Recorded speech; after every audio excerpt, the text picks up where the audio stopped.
siya kung kukulingon. Buhat ko na eh. Kung pinsahan na kas mga vlogger.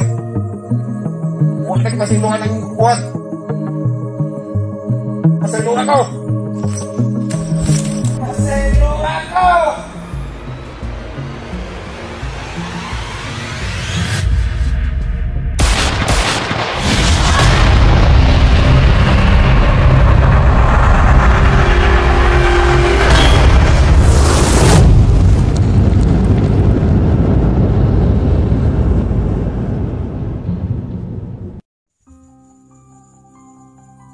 Karuton. Musuot kang sinili. Uban na ko ha. Magkimo lang akong patyon. Kasi muban kasi mo. Imo ko hagiton. Patyo. Kapalo na kas ko ha. Wala ako mo desisyon. Kita mo desisyon. Sure ka? Ay, pagyan na. Ay, ko kita kay isod na. Pakalimot ko nga manghunta ka. Sige na yun. Mandir mga ka. Kung saan na ano, Master J? Kung wala na, hatag ako semua. Dito. Wala kang problema dito. Sige, sabi yan. Ganun yung mga binuhatan nyo. Wala na kung yun na ni. Ikaw nga nang magsige pa magkagpanguan ng mga tao eh. Sa'yo gusto rin mo. Eskwila dyan. Kamay pa ka.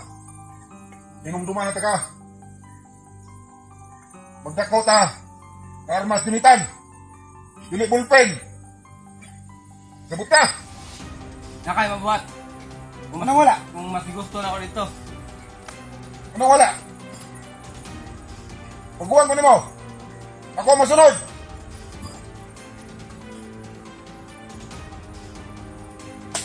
Karon. Asa ang anting-anting?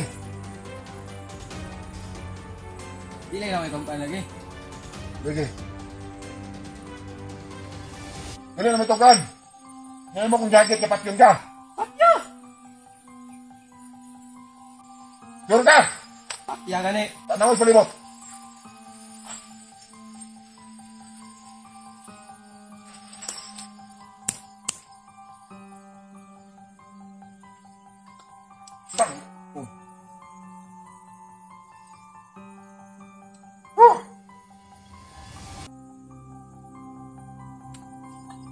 Punta ka.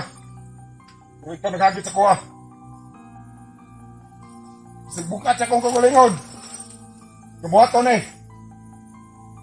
Puro na implinsahan na kas mga vlogger. Huwag nagpasiluan ng mong buhat. Pasiluan ako.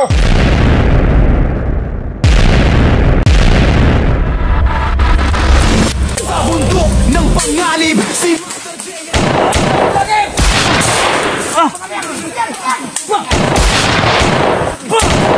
Laban para sa bayan, masyang lumaban.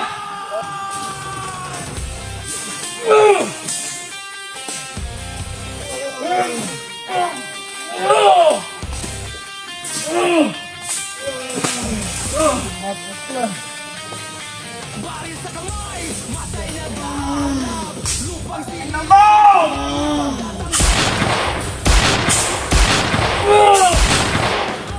Ang totoo walang nagdiretso. Pandirig man mundo. Galing, hindi sa para sa bayan, Master J ay lumalaban.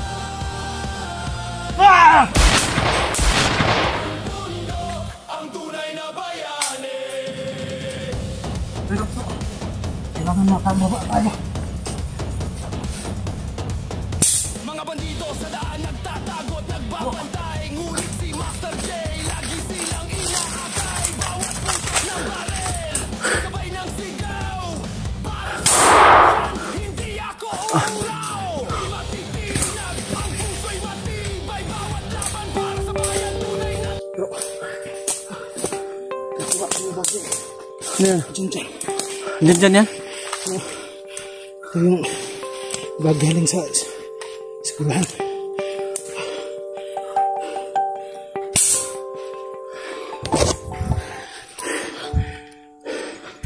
Yan.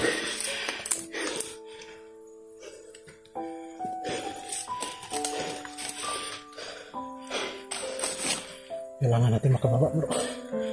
Kasi tutuhanin yun dilubyo yung mga bahay natin, ilulusobin daw. At saka yung pamilya natin. Kaya sigurado tutuhanin yan dilubyo. Kailangan natin makababa.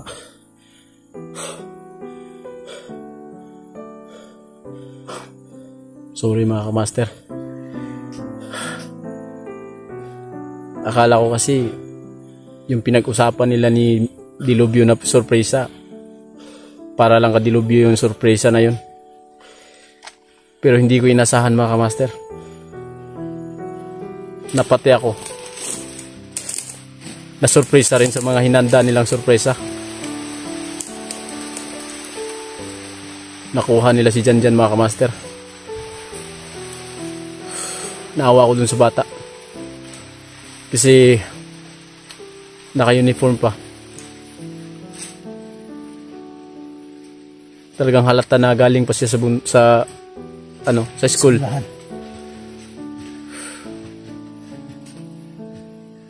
Pasensya talaga mga kamaster.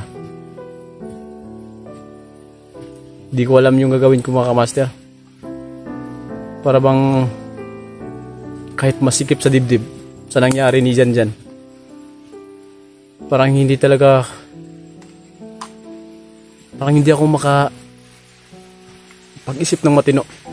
Kahit sabihin natin na alam ko, sabihin nyo wala akong nagawa, pinabayaan ko lang. Alam ko yan. Alam kong ganun talaga yung ano nyo sa akin. Pero sa surprise ang ginawa ng tauhan ni Dilubyo, ala ko si Dilubyo lang yung masusurpresa sa lahat. Pero pati kami dalawa ni Maxdom, pati kami nasurpresa ka din kami. Huwag kang mag-alala, bro. Tutulungan din kita. Isa lang yung problema namin dito mga master. Inutusan ni Dilubyo yung mga tauhan nila na ipalusob yung mga bahay namin.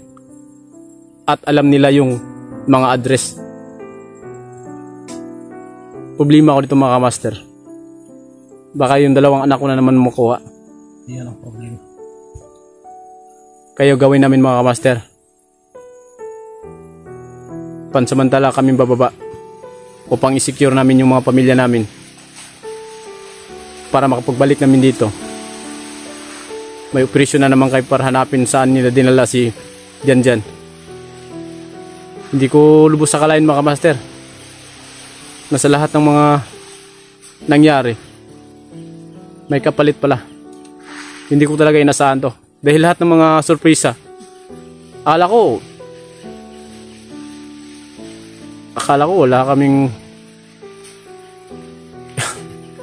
wala kaming madatna na ganito eh. Kasi plano namin mga master, bababa lang kami.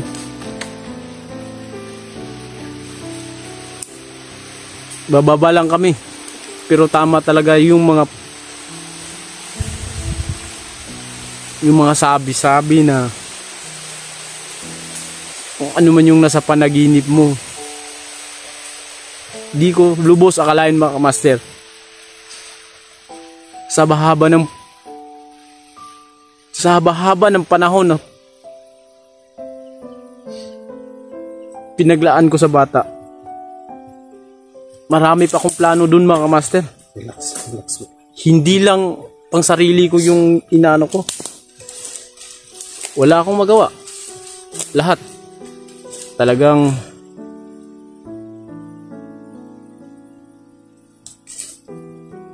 feeling ko sa mga sarili ko, parang baldado ako na, kumpleto na baldado mga master.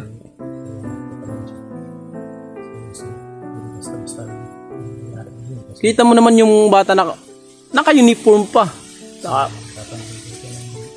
Nakapang damit, eskwela. Ang sa school. pinag-alala ko lang dito mga kamaster, alam ni Dilubyo yung mga address ng bahay namin. At saka, yun, inutusan na ni Dilubyo lahat.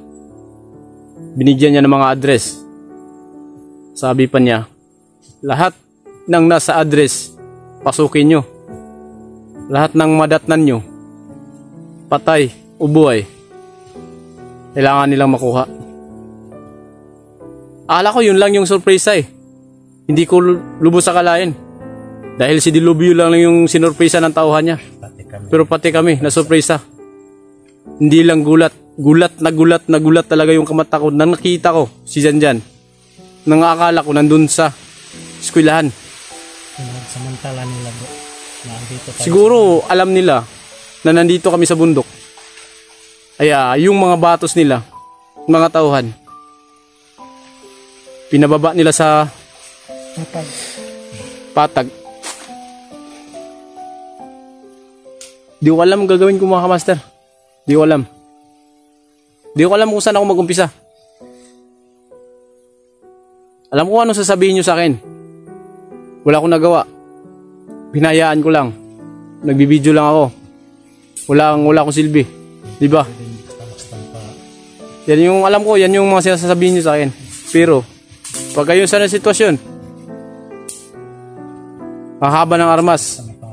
Sobrang dami nila. Tapos kami lang dalawa.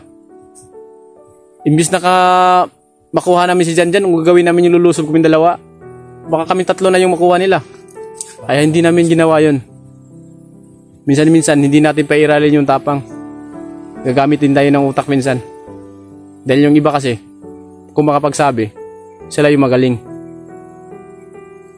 Kaya sa sunod ng mga yugto ng buhay namin mga kamaster, hindi kami pipilit na hindi namin makuha si Janjan ulit. Pangalawang bisis. Sana pagbaba namin, masecure namin yung mga anak namin, pamilya namin. Babalik kami ulit. Pansamantala lang kami mong bababa doon. Bro, isipti mo yung pamilya mo bro. Dahil sisipti ko din pamilya yun. Yun mga kamaster. Sa gagawin natin dito. Bababa tayo.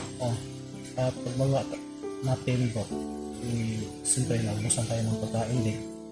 Oh, wala. Hindi ko naantala yung mga pagkain eh. Pag tayo ng pagkain doon, babalik tayo agad. At saka na yung hahanapin natin kung saan dinala. Janjan.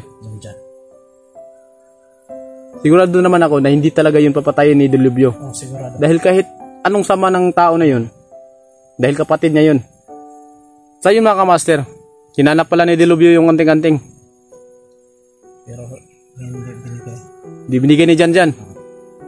Kita mo yun mga kamaster. Pilit nga ni Janjan yung kapatid niya, pilit niya sasaktan eh. Kaso wala. Bata pa. Tapos ginapos yung kamay. Marami pang tawan si Dilubyo. O kahit galit na galit si Dilubyo, pero hindi niya sinaktan yung kapatid niya. Yung nag-ano kang Dilubyo, yung tauhan. Tauhan ni Dilubyo yung nag-ano kang Janjan. So yun mga kamaster, para makapag-ano tayo, para makapaghanda tayo, unahin natin yung pamilya natin. Kasi si Janjan, pwede naman na balikan natin kinabukasan. Basta makauwi lang tayo ngayon. Kasi basta mga idol, pagbaba namin maghanap muna kami ng pagkain para makabalik kami agad at hanapin namin si Janjan. So yun Dilubyo, kung makikita mo itong upload na to, taga mo sa bato. Magkikita tayo ulit. Kahit kaluluwa mo, nagbisik yung pagbabarilin. Kala ko, matapang ka. Pero nung dumating kaming dalawa, kumarakis ka ng takbo. Yung dalawa mong tauhan, kunin mo dito sa location nyo. Patay na. Huwag kang masyadong garapal. Tago ka ng tago. Sa likod ng iyong kapatid. Humarap ka. Alam ko may access kayo sa social media. lahat ng mga upload namin tinitingnan nyo. Dahil pag hindi nyo tinitingnan yung mga upload namin, alam kong may galamay ka sa baba. Kaya kung magkikita tayo ulit, siguraduhin ko, pati kaluluwa mo, patayin ko. Pag mo lang ano si Janjan. Bakit ito pinagulot? Yan bro.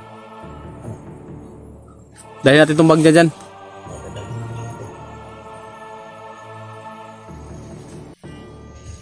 Yung ano natin. Yun mga kamaster. Bababa kami ngayon. Ay safety muna namin yung pamilya namin. Siyempre babalik kami. Dahil nandito si Janjan nakuha nila. Hindi natin yan, pabayaan ko. Mga ano natin, mga bag natin. Dito na. Yung sa'yo. Nandito pa. Parang hindi ako parang gusto kong hindi uuwi. Parang Bro. ano kanina eh. Mawawala ng isip. Kaya nga eh. Dahil sa galit mo. Kaya relax.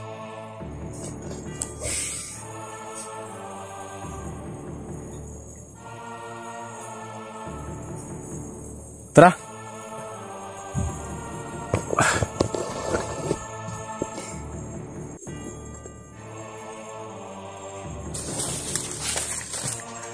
So, ayun mga idol. So, secure na yung pamilya namin. Kung makita naman kami dun sa tatalong mga pagkain, agad bulitan kasi nahanapin namin si Jinji kung saan siya pupunta. Sa mga solid supporter natin dyan, mga silent viewers, thank you so much sa walang sawa papanood sa ating mga video. Supportahan natin sa Jinji.